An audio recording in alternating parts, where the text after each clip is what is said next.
Boa noite, Jorge, Vitória, Lenina, Helena. Boa noite, tudo bem? Tecnologia Mil, bem-vindos. Estamos aguardando aí o nosso convidado de hoje, nosso ilustre maestro Carlos Prazeres. Estou aqui aguardando ele. Grande Rogério Arapiraca, parceiro. Aninha, boa noite, tudo bem? São seus olhos. Oi, Sol, bem-vinda. Estamos aqui aguardando nosso querido maestro. Ouvindo Antônio Carlos e Jocafe. Opa! Boa noite, Sérgio. Carlos Cordeiro. Oi, Pupi. Bem-vinda. Olá, Antônio. Tudo bom? Como é que tá em Portugal, meu amigo? Tá maravilhoso. Maravilhoso. É mesmo? E ele atrapalhando, interrompendo aí. Não atrapalhando nada. Seu descanso.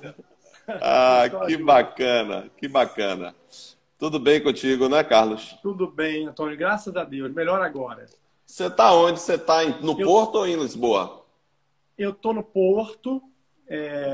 Tô aqui, terra dos meus antepassados. Na verdade, eu tô em São Félix da Marinha, que é, na verdade, aqui em Vila Nova de Gaia, que é a outra margem do Porto, né? Como se fosse uma Niterói. Entendi. Lá do Rio. É lá no norte, a divisa com a Galícia, não é isso? Isso, mais ou menos por aí. É isso aí. É uma região lindíssima. Região Rapaz, muito que bom ter você aqui. Eu estou muito honrado com você ter aceito esse convite para participar desse projeto. A honra é toda minha. Esse é um projeto, Carlos, que nós estamos levando a cabo aí todos os dias e tem o objetivo de levar informação, entretenimento, né, qualidade para as pessoas que estão em casa nesse momento, notadamente nossos associados do clube, tá? E todos os dias a gente leva um tema diferente e vou lhe dizer que estou muito honrado. Eu acompanho, sigo você nas redes sociais, você tem algumas lives aí com seu irmão Felipe, também com o Vanderlei Meira, né? E eu agradeço você ter aberto esse espaço na sua agenda para estar aqui conosco nessa noite de quinta-feira. A honra é toda minha, eu agradeço. Eu acho que tudo que faz parte da Bahia e qualquer associação que esteja conectada com a Bahia, ela está conectada, por conseguinte, comigo, porque eu me considero hoje em dia, até muito mais do que um carioca, eu me considero um cidadão baiano, sabe? Eu se pudesse, andava com o título de cidadão baiano na carteira. Você já tem o título? Eu tenho o título. Eu tenho. Que legal. Só que é um pedaço de madeira imenso. É grandão, né? Exatamente. Eu queria aproveitar esse gancho para saber como é que você aportou aqui na nossa terra, antes de saber de sua vida. Então, Antônio, eu vou te falar.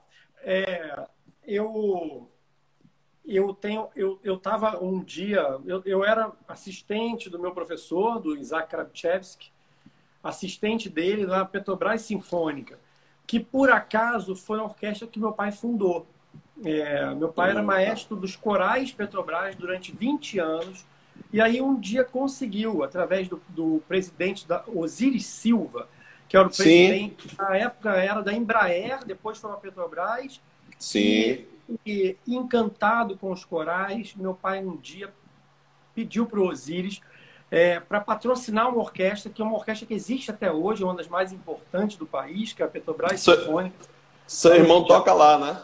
Meu irmão toca lá. Eu tocava até há pouco tempo, tocava lá, tocava oboé lá e era maestro assistente da Petrobras Sinfônica, maestro assistente do meu professor, que é o Isaac Krabchevsky.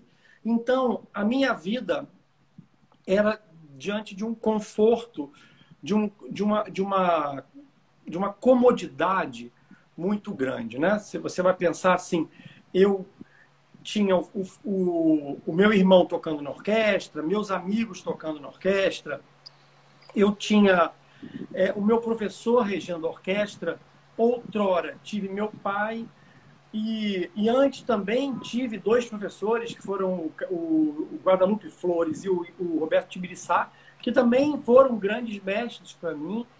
Então, eu era muito confortável naquela situação. Morava em Ipanema, tinha um salário que conseguia me manter, eu não tinha filhos, estava lá em Ipanema feliz da vida, na praia, era verão, e aí, de repente, eu recebi um telefonema, e esse telefonema era do Moacir Gramacho, diretor do Teatro Castro Alves, até hoje, meu querido amigo Moacir Gramacho. Ele e a Rose Lima levam de uma maneira brilhante esse teatro. Então, o Moacir Gramacho, ele ligou para mim e falou assim: Carlos, você topa assumir essa orquestra? E eu, na mesma hora, olhei para aquele horizonte do mar, assim, pensei, que desafios que me esperam, quantos desafios, quantas paixões, quantas coisas eu vou ver pela frente.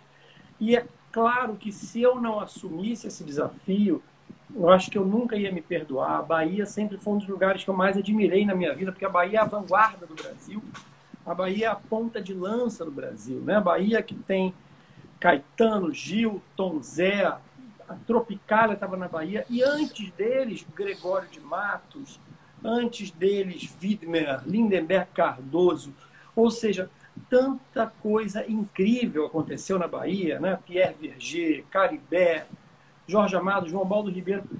E eu falei assim, como que eu posso recusar um convite para estar na ponta de lança da cultura baiana? É claro que não, sabe? E aí eu não posso recusar esse convite. E eu fui, e claro, cheguei na Orquestra Sinfônica da Bahia, a estrutura não era a mesma da Petrobras Sinfônica, né? Era uma estrutura Isso foi mais... quando, Carlos? Quando foi isso que você assumiu? 2011. 2011. Ah, tá. Ok. 2011. E a Mexeu na estrutura sua zona de conforto, né? Mexeu na sua exatamente. zona de conforto e Mexeu você na veio minha para zona de cá. Que conforto. legal. Trabalhei isso tanto na terapia. Mexeu na minha zona de conforto. Massa, Porque, massa. enfim, quando eu fui para a Bahia, eu comecei a ter que... No início, ainda foi quase como um parto, assim, porque a minha infância na OSBA, 2011, 2012, eu ainda estava na Petrobras Sinfônica. E era uma divisão. Então, para mim, era também ainda muito confortável, né? Eu permanecia na Petrobras Sinfônica e ia lá reger concertos lindos na OSBA. A partir de 2013, eu fui obrigado a optar tanto pela OSBA, tanto quanto a Petrobras Sinfônica, tanto pelo meu inquilino na época, porque em 2013 começou um processo lá no Rio de Janeiro, que o Rio de Janeiro acabava de saber que ia sediar a Copa e a Olimpíada. Então, na verdade, o proprietário do meu apartamento, ele simplesmente triplicou o aluguel e falou assim, para você, que é meu amigo, posso fazer assim, posso só duplicar, mas para mim já era absurdo. E eu falei assim, bom, eu agora vou ter que optar, eu vou ter que fazer essa opção. Era todas as conjunturas na minha vida me Sim. obrigavam a fazer uma opção. E eu poderia optar pela Petrobras Sinfônica, eu ainda estava numa zona de conforto ali, mas eu falei assim, é aqui que eu tenho que estar, e é aqui que eu tenho que bater, que fazer o meu sonho, sabe? Que é construir uma orquestra diferente. Porque eu, Antônio, sou músico, entendeu? Eu sou músico de orquestra, sabe? Eu não sou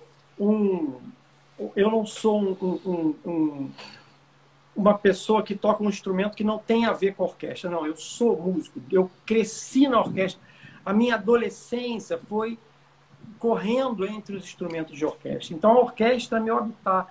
E todas as questões que eu questionava na orquestra sinfônica, eu pensei que na OSBA eu poderia pelo menos plantar uma semente para que a gente conseguisse fazer algo diferente. E aí essa semente eu resolvi plantar na Orquestra Sinfônica da Bahia.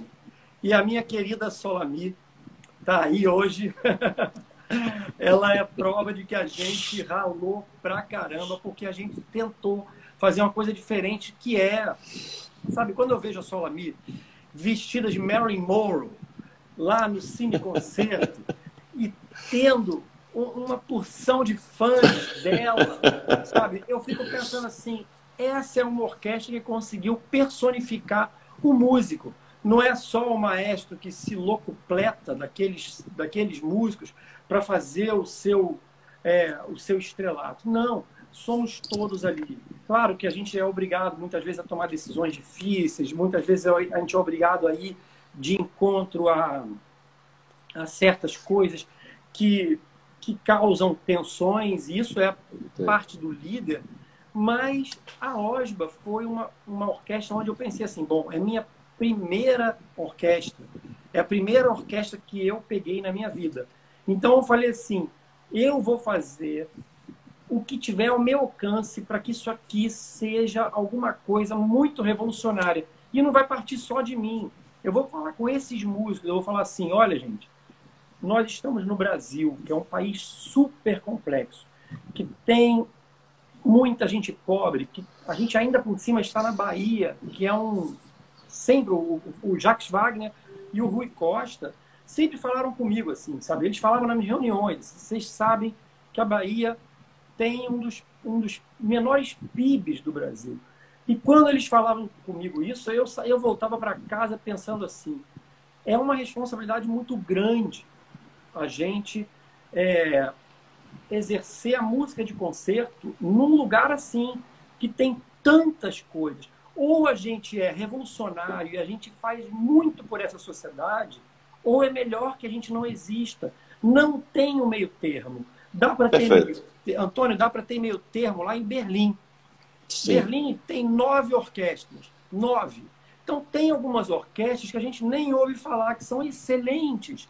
Tipo a Rundfunk Symphony Orchestra Berlim. É uma orquestra excelente, incrível. Mas é uma orquestra que cumpre seu papel de fazer belos concertos e ter uma plateia que está sempre lá, porque, claro, está na Alemanha, as pessoas são acostumadas a ter esse tipo de cultura desde criança.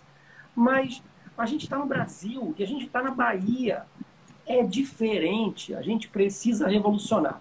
Então, essa orquestra tem que fazer parte da sociedade baiana.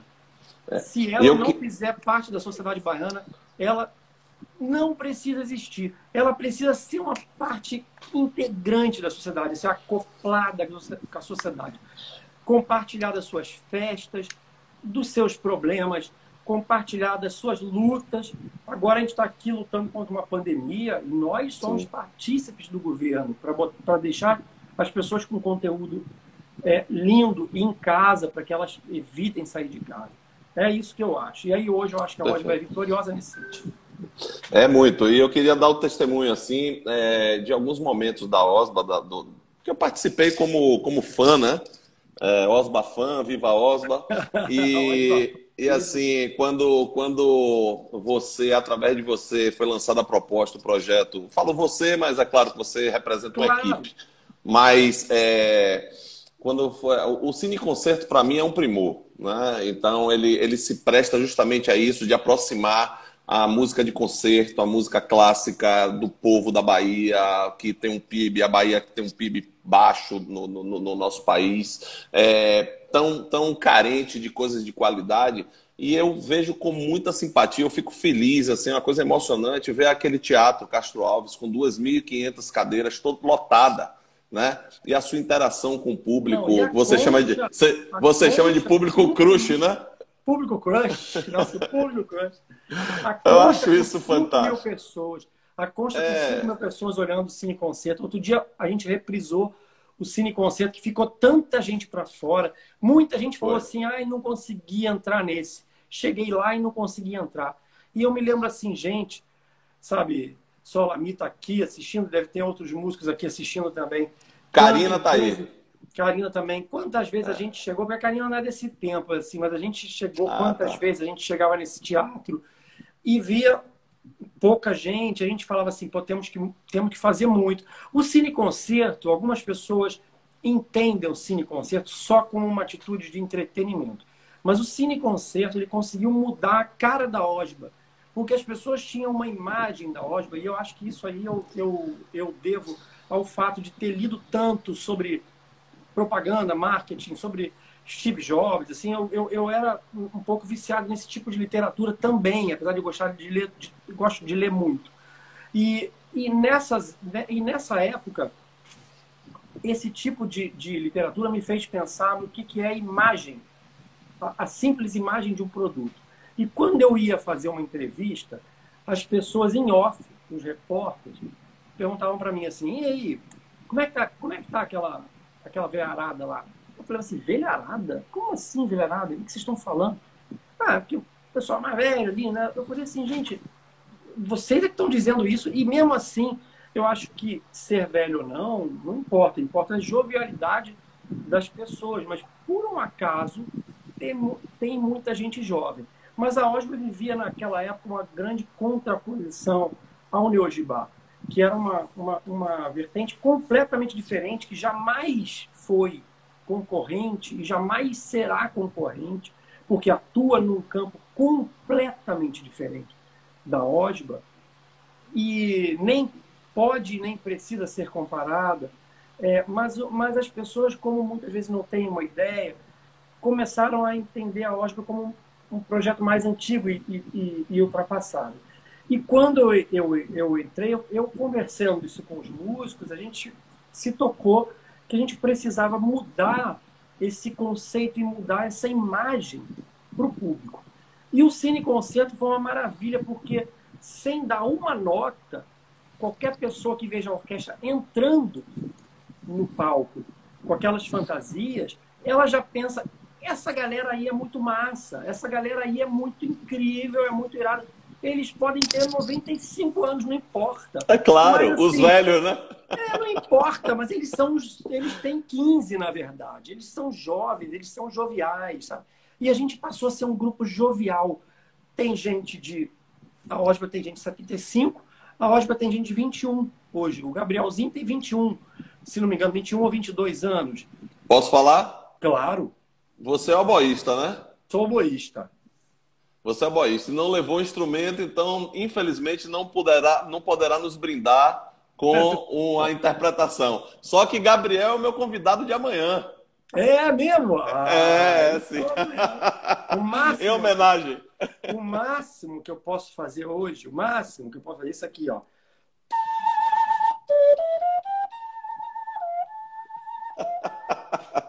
Nossa, tá valendo. Que maravilha. É o máximo. O pessoal me chama já de menino do Rio Vermelho. Eu me considero mesmo. Hoje em dia eu sou um menino do... Ô, Carlos, com relação às tensões, quando você faz algo que chama atenção, que você é sucesso, isso cria um tensionamento do outro lado, do lado de lá, né? E aí, eu me lembro que uma vez a gente estava conversando, eu e você, até pelo WhatsApp mesmo, e algumas pessoas criticando o fato da OSBA se prestar ao fato de fazer um cine-concerto e tudo, e a gente conversou, e eu até mandei para você a Orquestra de Berlim, né? Que se fantasiava também. Então, assim, você botou o Baiana System junto com a Osborne, foi uma mistura de sons, assim, espetacular. Foi uma das melhores experiências que eu já passei naquela concha acústica. Que foi aquele concerto? Aquilo foi fantástico, maravilhoso. Que delícia aquele concerto. A orquestra não conseguia se segurar de tanta alegria. Mas olha energia, só, é muita energia. É isso, sabe? Mas eu te falo, Tony, é o seguinte, olha, existem as orquestras como a Osborne, tal, e existem orquestras como a Filarmônica de Berlim, Filarmônica de Nova York, que estão o tempo todo ousando. Nesse caminho do meio, existem muitas orquestras brasileiras que fazem copiar as orquestras alemãs e austríacas da década de 90, entendeu? E aí a gente vê umas orquestras que querem ser o que a Alemanha já não é mais. Porque, assim, se você parar para pensar, você vai no Digital Concert Hall da Filarmônica de Berlim, você tem um monte de músico fantasiado, você tem um monte de atividades para criança, você tem um monte de gente, assim... por exemplo, Sarah Willis, que é uma trompista incrível, para mim, uma das melhores do mundo, talvez a melhor quarta trompa do mundo.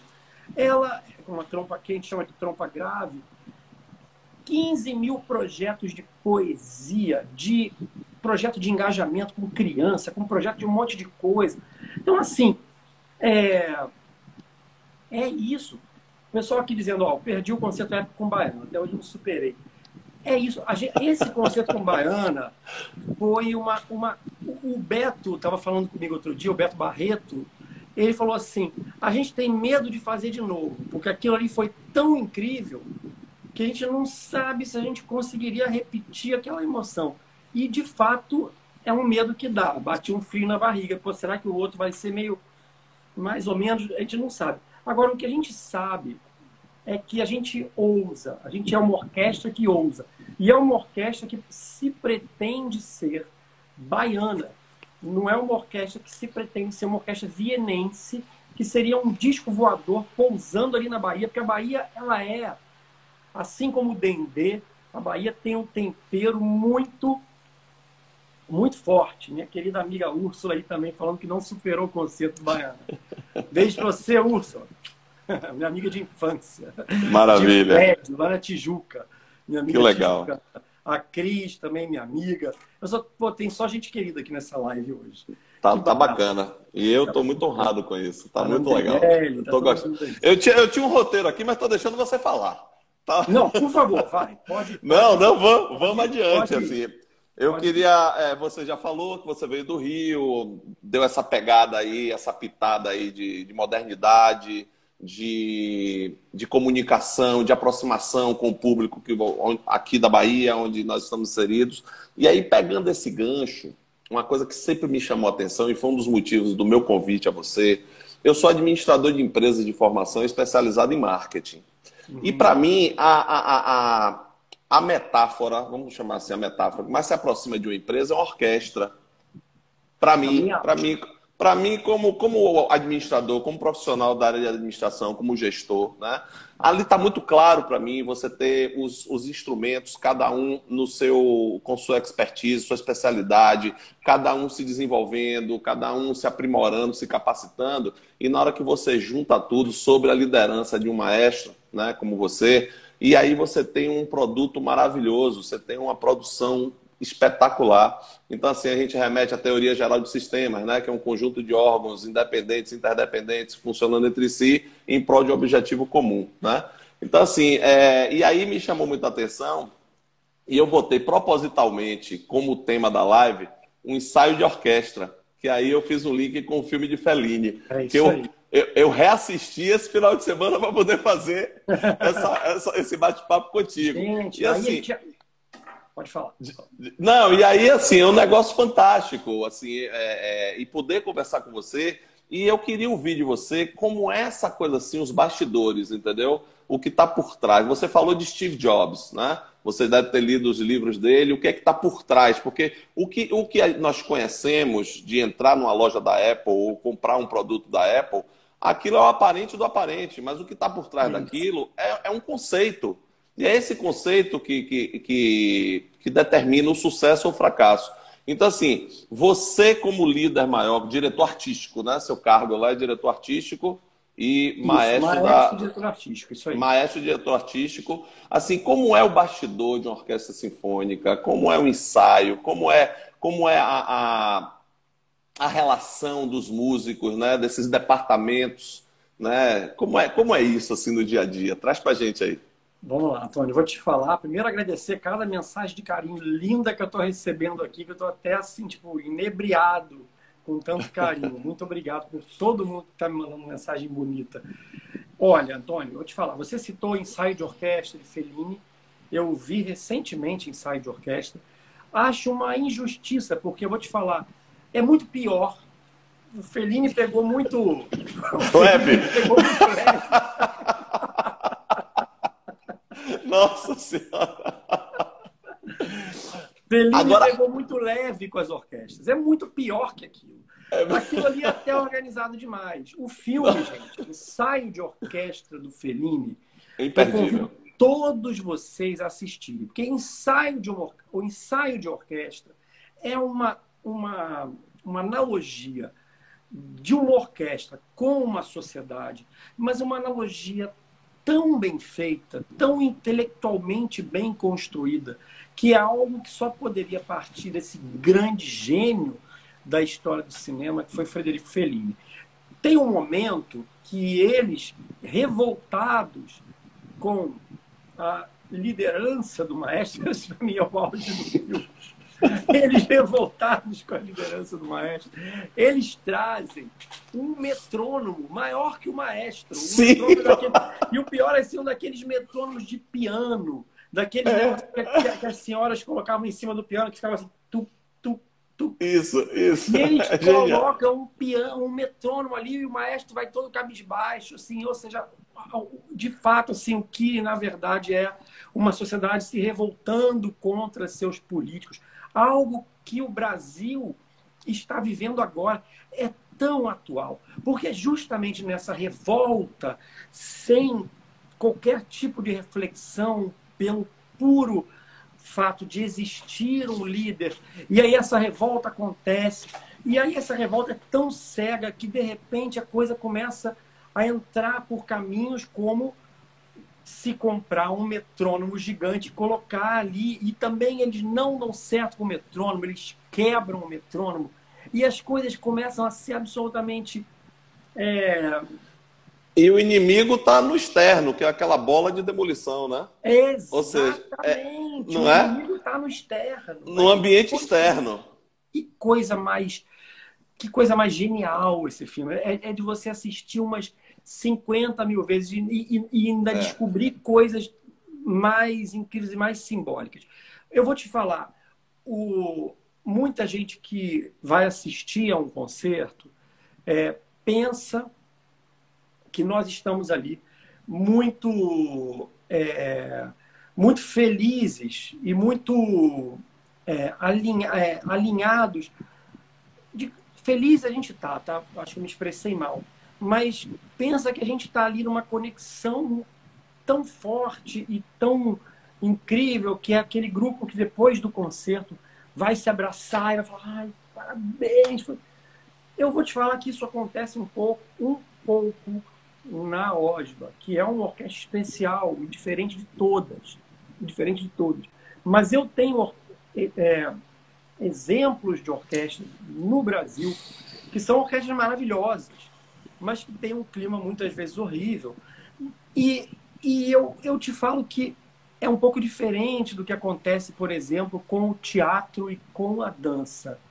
O teatro e a dança, existem no teatro e na dança um componente muito diferente. O teatro e a dança, meu querido Roberto Tibiriçá, que entrou aí, foi citado nessa live, alguém deve ter falado para ele. Não, ele já entrou há algum tempo. O Roberto entrou há algum tempo, tempo, logo no início. Pois é, ele foi citado aqui, eu falei para ele, poxa, o Tibiriçá foi um dos meus professores, sabe, na Orquestra Petrobras Sinfônica, que começou comigo ali, muita honra te ver aqui, Tibira, muita saudade de você, querido. Então, a gente pensa que, na verdade, Tibiriçá foi um que sempre me ensinou muito nas aulas que ele fazia sobre o que acontece nesses bastidores. Todos nós vivemos momentos muito grandes de tensão. O teatro e a dança, eles têm uma coisa em especial, né? O teatro e a dança, eles trabalham uma peça durante muito tempo. Trabalham o artista de teatro está ali 6 meses trabalhando aquela peça, até que ele vai estrear. Aquele momento é tão importante, ele está tão ansioso. Então, quando eles acabam, eles choram numa catarse. Tal. A gente tem uma semana para preparar o que eles preparam numa peça.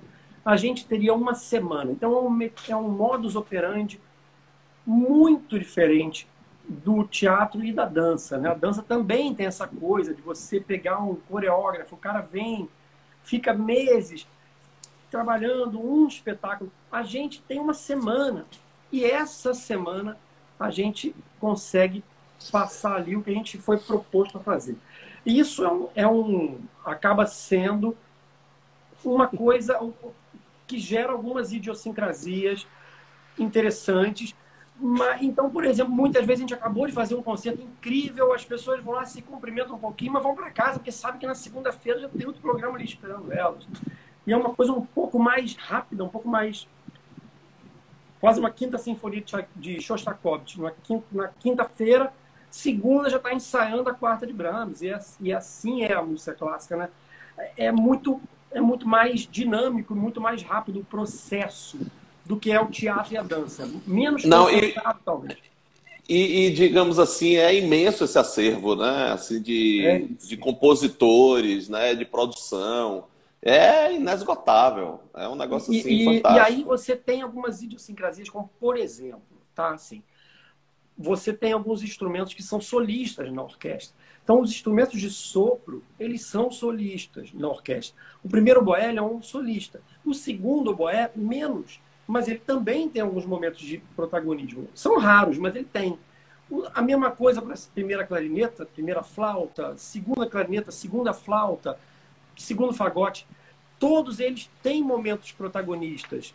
Alguns mais frequentes que outros, mas todos eles têm. Todos eles têm. A Solami está aí, ela sabe que, por exemplo, Pássaro de Fogo, tem hora que a primeira clarineta para de tocar e... É a segunda clarineta que está lá, entendeu? E isso faz com que, muitas vezes, esse protagonismo seja levado com uma seriedade que é diferente, por exemplo, de um músico na quarta estante de violino que tem que tocar a mesma parte da primeira estante, mas se ele não estudou tanto, ele tem alguém que está ali segurando a onda dele. Ele não vai passar uma vergonha sozinho.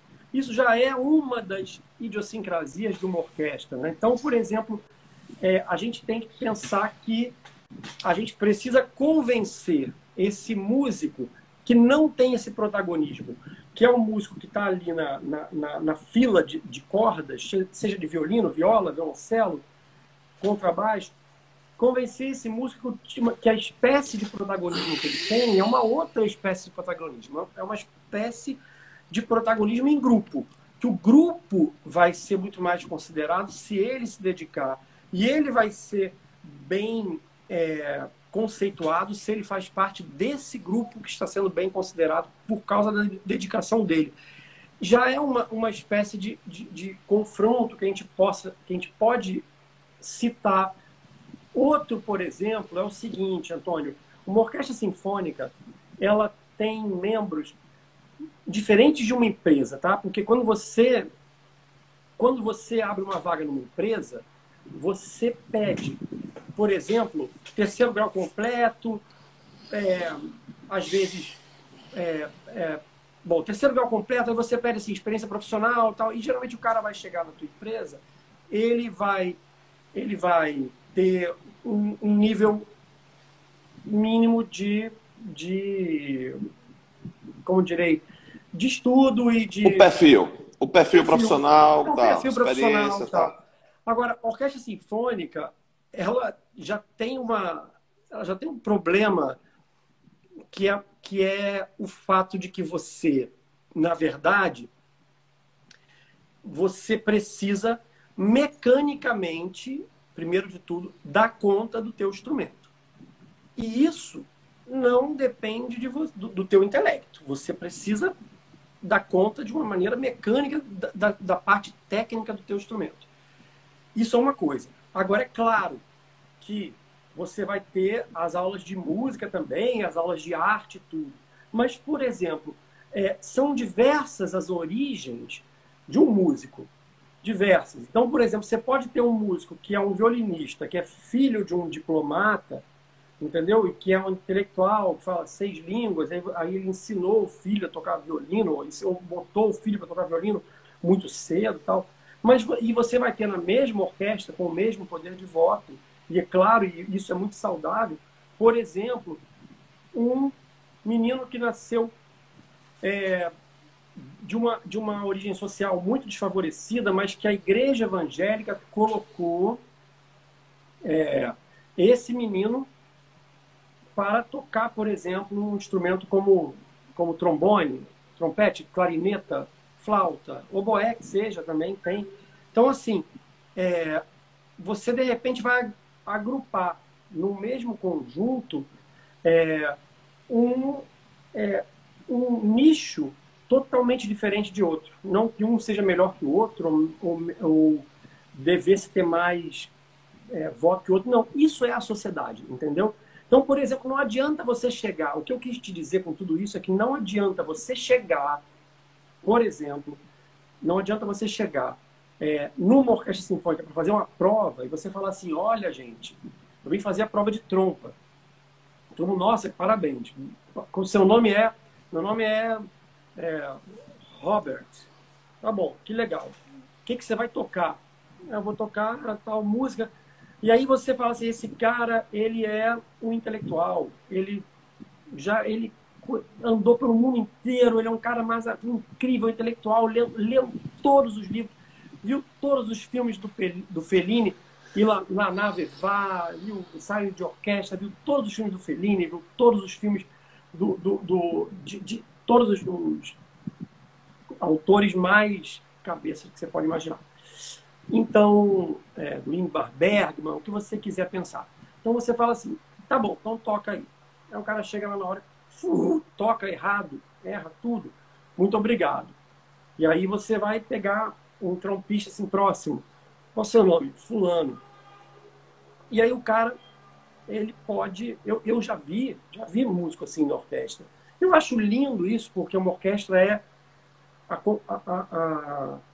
a junção de uma verdadeira sociedade. Tem de tudo. Você precisa tocar aquele instrumento bem. Então o cara chega, teve oportunidade. Os amigos dele, alguns estão distribuindo são caixa de supermercado. E eu falo isso, gente,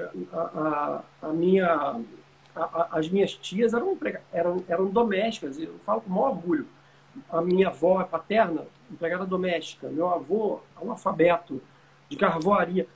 Eu sou um exemplo disso, dessa parte pobre, entendeu?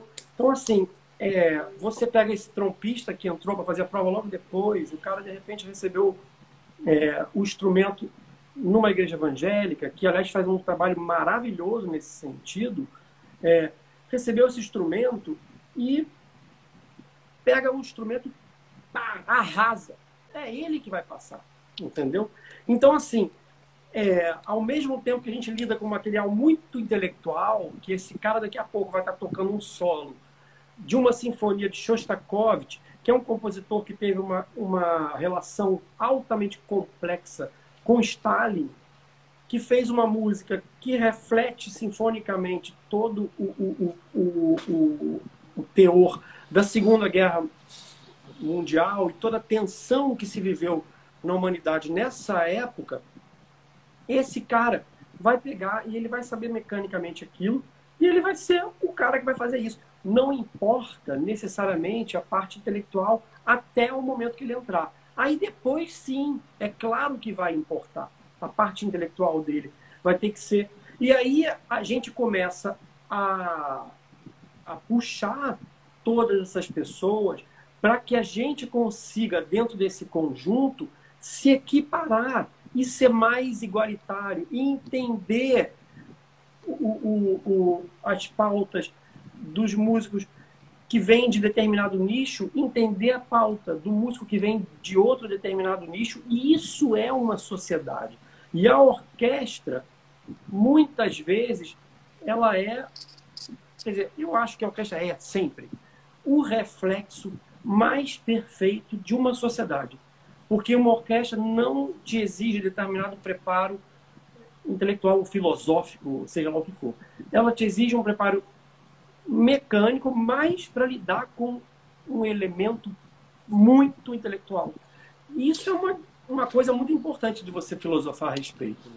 Porra, é bacana você dizer isso aí, que é uma expressão de uma democracia, né? Uma orquestra é muito democrática, porque independente da sua origem, da sua formação, de onde quer que você venha, qualquer tipo de acesso à literatura ou que desenvolveu o seu intelecto, se você não tiver focado e não tiver uma especialidade, um treinamento, uma dedicação àquilo que você se propõe a fazer, isso não é garantia de que você vai ingressar numa Não, orquestra sinfônica, não, né? não. Então, isso é muito bacana você dizer, porque aí quando você faz a relação com a sociedade, e a gente espera que a sociedade ela seja reflita isso, né? Que muitas vezes É, não reflete, né? Às vezes a carteirada que vale, né? O cara é dá a isso. carteirada e entra.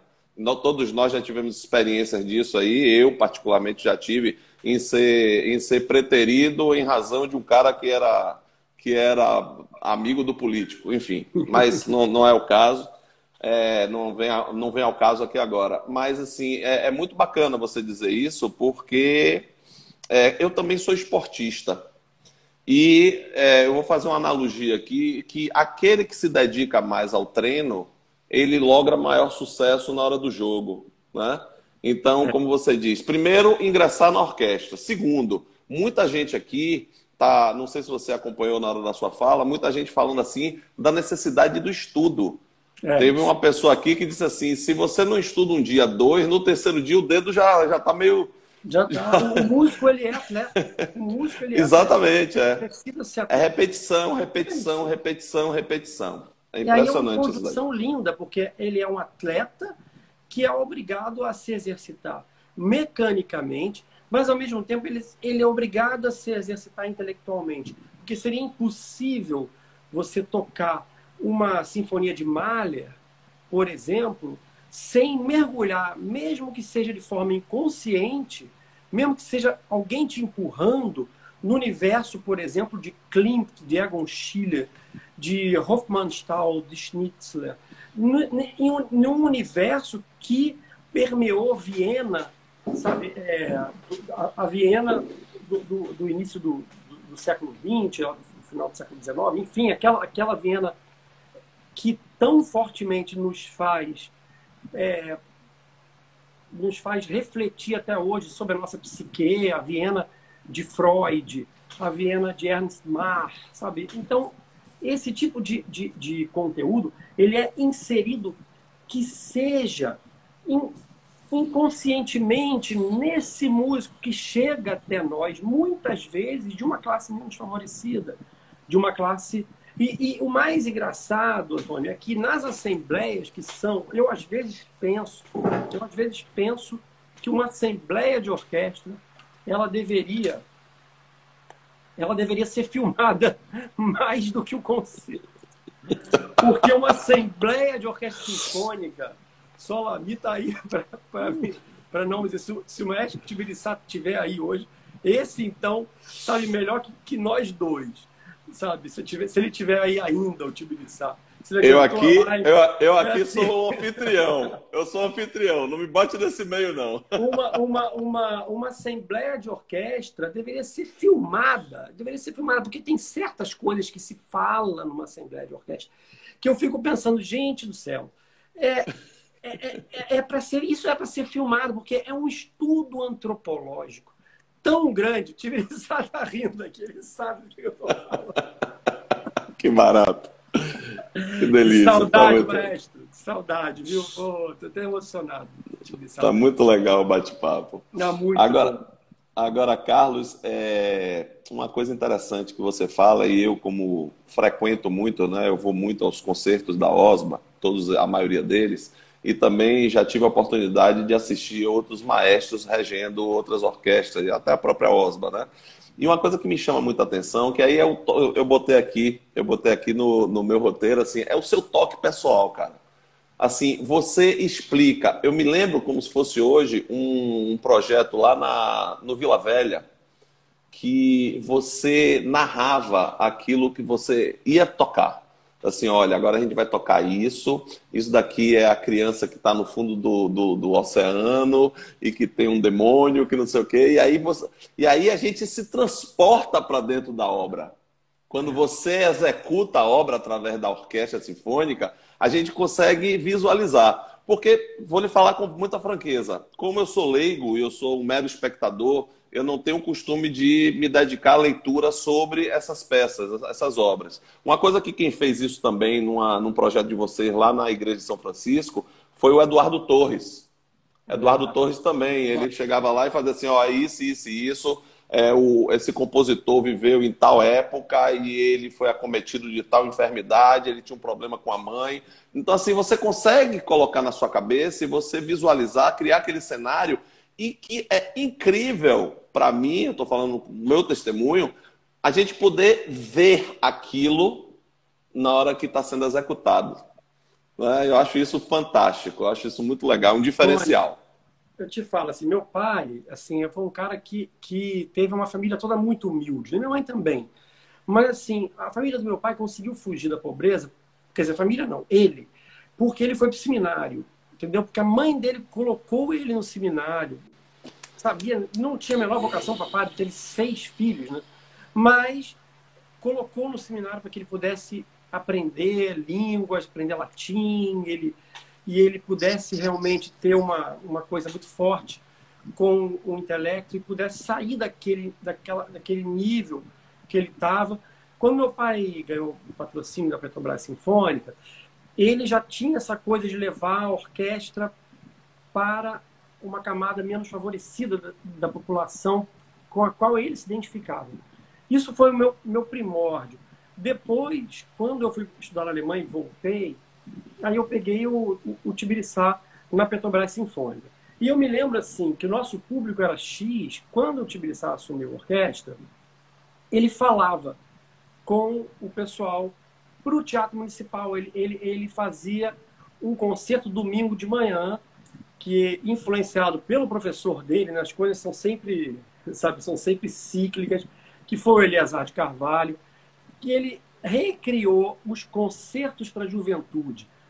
Colocava a orquestra inteira de branco, a orquestra tocava com um Summer, instituto PPM, era a Orquestra Petrobras Pro Música na época, e eu me lembro assim que a fila ficava no quarteirão ali do Largo da Carioca, do Largo da Carioca, e ele falava com o público também. Então a Petrobras Sinfônica sempre teve uma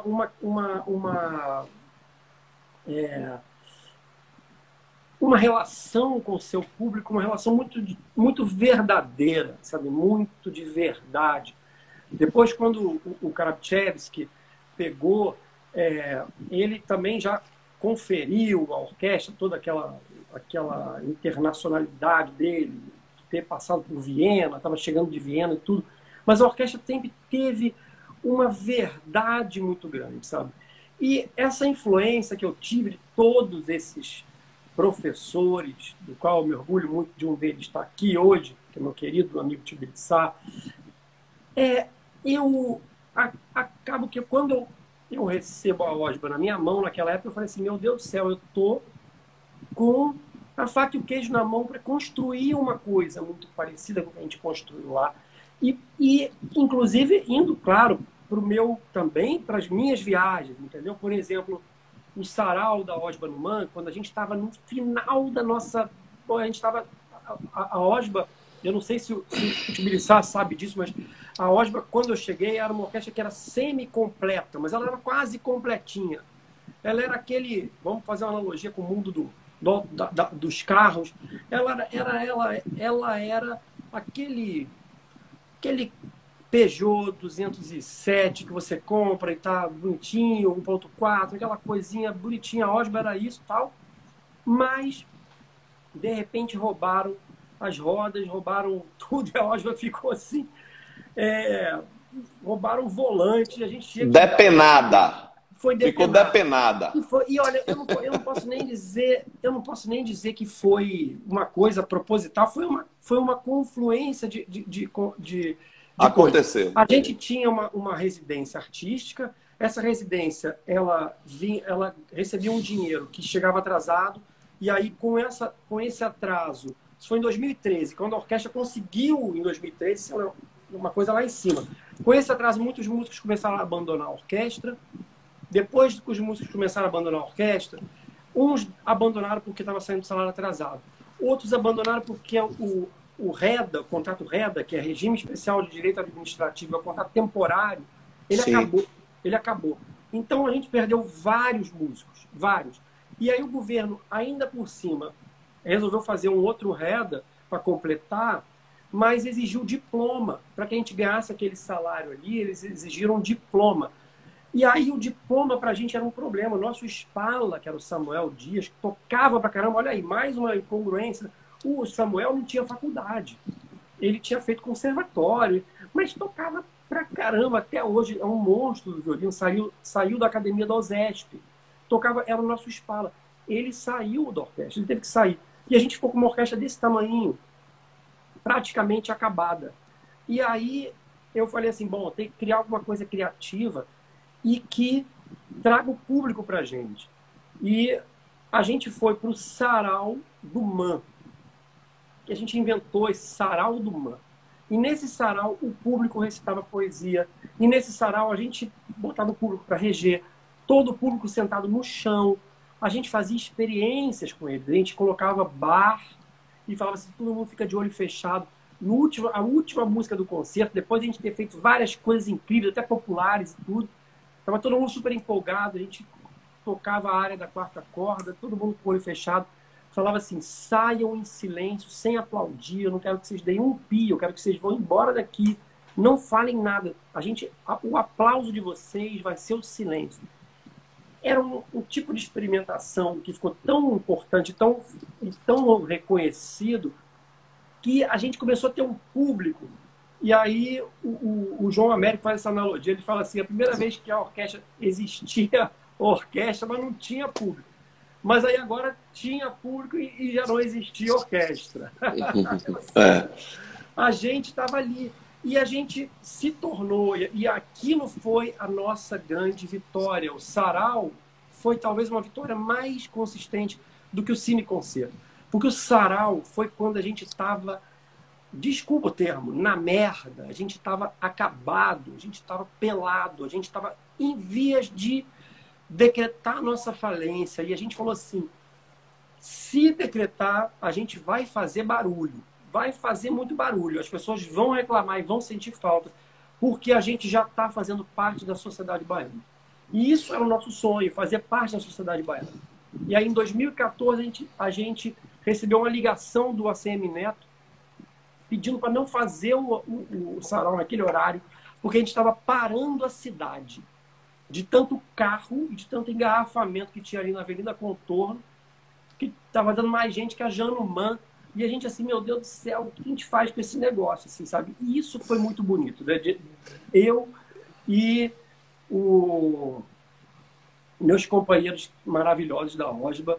Estou aqui, ó, que mensagem mais linda. Meu querido, você está fazendo um trabalho incrível com a nossa querida OSBA. Eu sinto muito orgulho de você. Pô, você vê uma mensagem dessa de alguém que você teve aula por tanto tempo, de alguém que é tão querido como o Tibiriçá. É uma coisa de ficar emocionado. Obrigado, Tibira.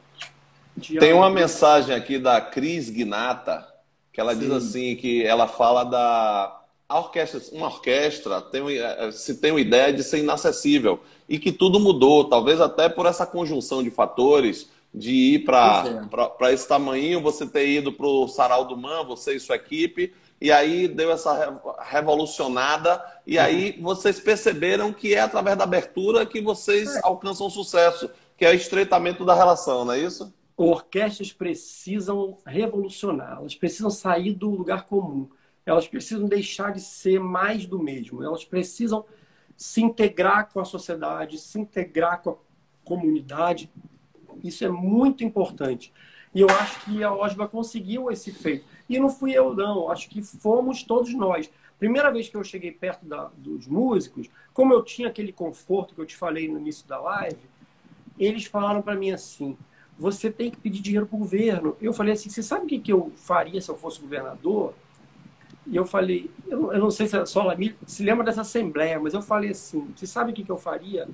Eu acabaria com a orquestra. Todo mundo, eu não sei como eu continuei com a orquestra. Isso era meu quarto, quinto ensaio. Eu falei assim, eu acabaria com a orquestra. E não era quarto, quinto ensaio, não. Desculpa, era o segundo concerto. A gente fez uma quinta de Prokofiev para 250 pessoas. O Teatro Castro Alves tem 1.600 cadeiras. Eu convidei os músicos a pensarem quanto eu e o Heinz Weber, o Lucas Robato, uma galera que estava lá, e falou assim, sai caro, quanto que paga para uma pessoa dessas aqui estar assistindo, quanto o governo paga? Pensa bem, faz a conta. E aí todo mundo estava muito nervoso, não entendendo o que a gente estava querendo dizer. Ninguém está querendo dizer que o governo tem que acabar. mas tem que dizer que nós temos que primeiro fazer uma revolução e depois a gente pede a grana, que eles vão dar. Mas agora não vai adiantar nada. Eu vou chegar lá, o governo vai falar assim, ó, tem milhões de coisas que tem muito mais apelação midiática e apelação em termos de necessidade do que vocês. Então a gente precisou ser uma demanda da sociedade baiana. Isso é que revolucionou essa orquestra e eu espero que a gente vença esse desafio que está passando agora, que é vencer essa pandemia. Algumas orquestras não vão conseguir vencer essa pandemia. Eu não posso dizer que a OSBA vai ser uma orquestra vitoriosa no fim desse processo. A gente não sabe quando é o fim desse processo. A gente tem um presidente que resolveu lidar com a pandemia como se ela não tivesse acontecendo, e a gente hoje tem quase 100 mil mortos no país, e a gente não sabe até quando vai se dar esse processo. E nesse momento, nós somos os últimos a voltar. Shopping já está começando a voltar aí em Salvador, restaurante, dá para fazer drive-thru, e a gente não. A gente precisa colocar um monte de gente tocando junto, cuspindo perdigoto lá, tocando flauta do lado do outro. E aí, isso. Faz? Tem que ter, e a gente espera que a gente consiga sair dessa. Vai ser, talvez, a maior prova da OSBA em todos esses anos de existência dela. E eu espero que a gente passe fome. O clube também está nessa mesma pegada, que parece que vai fazer parte da terceira ou quarta onda de reabertura, o clube social, né? As academias estão abrindo, mas os clubes não. Meu querido Carlos Prazeres, estamos com 20 horas e 59 minutos. Temos 1 minuto para nos despedir. Um bocado de coisa que eu coloquei aqui no roteiro, nós não falamos, mas foi um brinde para todos nós. Nós estamos aqui muito satisfeitos. Eu, particularmente, estou muito satisfeito. Foi um bate-papo muito gostoso, muito aberto, muito franco, esclarecedor. As pessoas aqui estão celebrando a sua presença. E eu queria que você desse uma despedida final. Antes disso, falar para todo mundo. A live vai estar salva no meu Instagram, no IGTV do meu Instagram. Antônio CS Mazzoni. Tá bom? Muito obrigado. Olha, queridos, muito obrigado pela presença de vocês. Tive aqui um grande professor aqui, que eu fico super emocionado. Meu querido amigo Tibiriçá, Solami, Cris, tem tanta gente querida. Tem um bocado de gente. Tanta gente querida aqui, tanta gente. Gente, olha, muito obrigado pelas palavras de carinho de vocês. Muito obrigado. Eu fico muito feliz mesmo de fazer parte de uma sociedade como essa. Outro dia me perguntaram aqui, e aí, você quer ficar em Portugal? Eu acabei de pegar meu passaporte português. Eu já tinha, estava vencido só. Eu tenho cartão de cidadão, tenho passaporte português. Eu poderia... Você vai voltar. Aí eu falei assim, eu falei para alguém, foi ontem, eu falei assim, olha, se não fosse a Bahia, eu pensava, não assim, talvez não agora ser maestro, porque maestro teria que traçar toda uma política aqui ainda, mas sei lá, tentar me estabelecer aqui de alguma forma, tem familiares aqui, mas eu falo assim, eu não deixo a Bahia. Bahia, ela não sai de mim nesse momento. Não nesse ainda momento. Ainda bem. Carlos, abriu contagem regressiva. Carlos, muito obrigado. A todos agradeço, uma boa Antônio. noite. Obrigado a você. Tchau, foi maravilhoso. Obrigado. Gratidão. Tchau, gente. Obrigado, viu? Tchau, obrigado. Tchau.